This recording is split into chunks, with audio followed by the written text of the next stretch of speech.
បាទខ្ញុំឈ្មោះគឹមកុកហៅគឹមសរឿនរត់តាំងពី2014មករហូតដល់ឥឡូវប្រហែលជាជាង3-10ឆ្នាំហើយដំបូងឡើងដោយសារយើងមានបញ្ហាសុខភាពហើយនឹង depression ខ្លាំងអញ្ចឹងហើយបានមករត់ហ្នឹងវាព្យាបាលអស់ហ្នឹងហើយវាបានសុបាយហើយបានសុខភាពមួយទៀតគឺសុខភាពរឹងមាំសុខភាពឥឡូវតាំងពីរត់100គីឡូហើយវារៀងបាក់មិនទាន់ recovery មកវិញបន្តែគ្រាន់ថាដូចនិយាយមុនអញ្ចឹងថា42យើងយកអត់បានទេប៉ុន្តែអាចយក44ហើយនឹង45នាទីបានឥឡូវ45នាទីគឺថាឃើញបងប្អូនយើងសុបាយហើយខ្លួនឯងក៏សុបាយដែរលឿនខ្លះយឺតខ្លះបែកកន្លែងណាឈប់កន្លែងហ្នឹងហើយបែកកន្លែងណាជួសជុលបន្តទៅមុខទៀតសំខាន់យើងដល់ទីទាំងអស់គ្នាអត់មានអ្នកឈ្នះហើយក៏អត់មានអ្នកចាញ់ដែរអ្នកសុខភាពគឺឈ្នះទាំងអស់គ្នាហ្នឹងហើយសម្រាប់ទាំងមន់ថ្មីទាំងមន់ចាស់គឺរត់ដើម្បីសុបាយដើម្បីសុខភាពសុខុមាលភាពសង្គមហ្នឹងហើយសុខភាពរឹងមាំមានមិត្តភាពច្រើនហើយនឹងបន្តនាំគ្នាបន្តរត់ដើម្បីសុខភាពដើម្បីសប្បុរសធម៌ទាំងអស់គ្នាបាទពោះជាមិញអៀងបាទខ្ញុំចាប់ដើមរត់តាំងពីដើមឆ្នាំ2019មកកាត់ទៅរយៈពេល7ឆ្នាំពេញហ្មងកត្តាដែលចាប់ដើមរត់មូលហេតុយើងឡើងគីឡូអញ្ចឹងយើងចង់ស្រកគីឡូអញ្ចឹងនៅពេលដែលយើងចាប់ដើមរត់គីឡូបានស្រកដូចបានស្រកតាមបំណងជួយ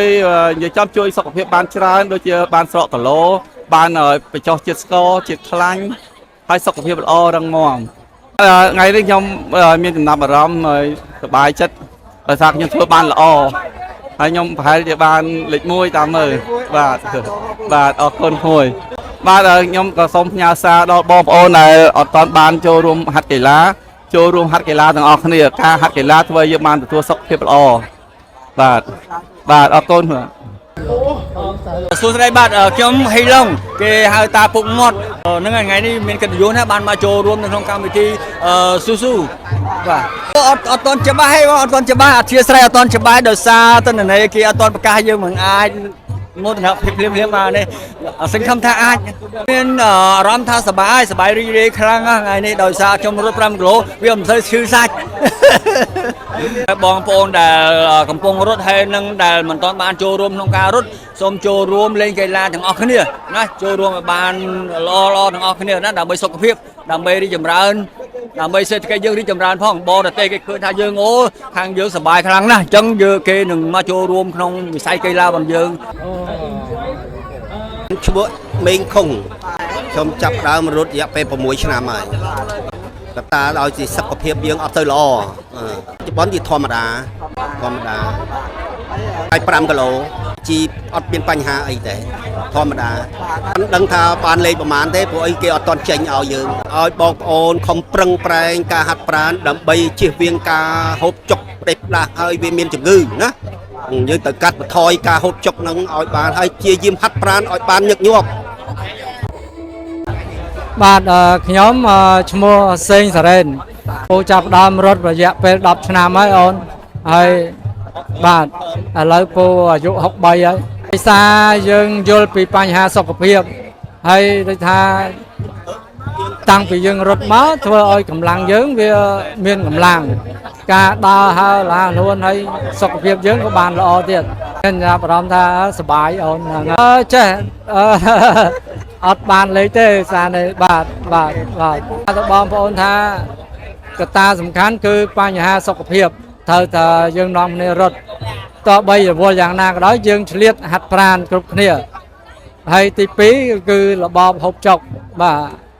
ថ្នាំពេទ្យជាជំហានទី3ហើយបាទហាត់ប្រាណទី1ហូបចុកទី2ថ្នាំពេទ្យទី3អាហ្នឹងបានជួយសុខភាពយើងបានបាទ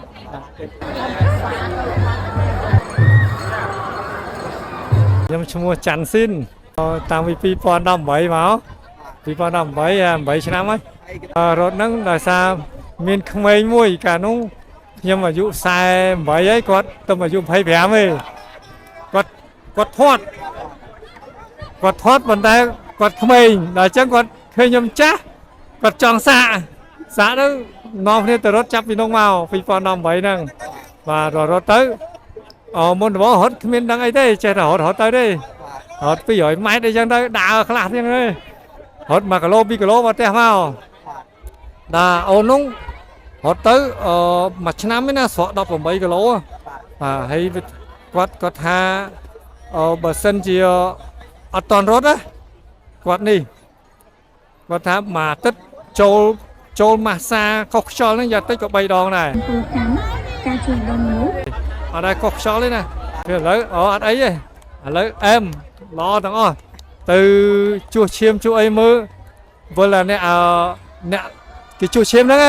គេថាហាមកឲ្យធ្វើអីខ្លះបានអស់លីងចឹងខ្ញុំថាខ្ញុំរត់តាមមើលរត់មានអត្ថប្រយោជន៍ខ្លាំងណាយកដឹងមករត់ល្អហើយចូលរួមថ្ងៃនេះសប្បាយអូច្រើនណាស់ហើយជា3000ជាងហើយ3000អ្នកជាងហើយកម្មវិធីគេនេះល្អសូមពេលនេះដល់បងប្អូនយើងទាំងអស់ចំណាស់ណាក៏រត់បានដែរមិនបាច់តែក្មេងទេហើយរឿងជង្គង់អីកុំភ័យសោះជង្គង់យើងខុសពីជង្គង់ឡានម៉ូតូជង្គង់ឡានម៉ូតូទោះបីថ្មីមិនក្តីល្អយ៉ាងម៉េចក្តីដាក់ប្រើប្រាស់យូរខូចហើយឯជង្គង់មនុស្សអត់ចឹងទេជង្គង់មនុស្សប្រើប្រាស់វាកាន់តែល្អបាទកុំភ័យរឿងសឹកអត់ភ័យទេខុសគ្នាឆ្ងាយបាទ